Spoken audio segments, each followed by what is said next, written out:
4 ವರ್ಷದಲ್ಲಿ ಪ್ರಧಾನಮಂತ್ರಿ ಅವರು ದೇಶ ಯಾವ ರೀತಿ ಪರಿವರ್ತನೆ ಮಾಡಿದ್ದಾರೆ ಅಂತ ನಿಮ್ಮೆಲ್ಲರಿಗೂ ಗೊತ್ತಿದೆ. ಒಂದು ಅಸಮತೋಲಿತವಾದ ಆರ್ಥಿಕತೆಯಿಂದ ಇವತ್ತು ಒಂದು ಬಲಿಷ್ಠ ಆರ್ಥಿಕತೆ ಆಗಿದ್ದೀವಿ. ದಾವಣಗೆರೆ ಭಾಗದಲ್ಲಿ ನಿಮಗೆ ಗೊತ್ತಿದೆ ಹೆದ್ದಾರಿಗಳು ಎಷ್ಟೊಂದಾಗಿದೆ ಅಂತ.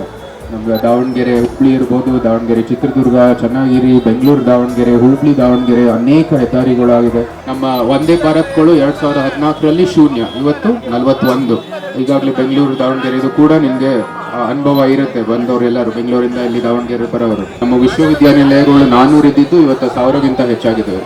394 ಮೆಡಿಕಲ್ ಕಾಲೇಜ್ಗಳು ಇದ್ದಿದ್ದು ಇವತ್ತು 700ಗಿಂತ ಹೆಚ್ಚಾಗಿದ್ದಾವೆ. ಇದೇ ರೀತಿ ಅನೇಕ ಯೋಜನೆಗಳನ್ನು ನಾವು ಹೇಳ್ಬೋದು. ಆವಾಸ್ ಯೋಜನೆ ಮೂಲಕ 4 ಕೋಟಿ ಮನೆಗಳನ್ನು ನಿರ್ಮಾಣ ಮಾಡಿದರೆ ಹೆಚ್ಚು ಫಲಾನುಭವಿಗಳು ನಮ್ಮ ಹಿಂದುಳಿದ ವರ್ಗಗಳು SC ST ಸಮುದಾಯದ.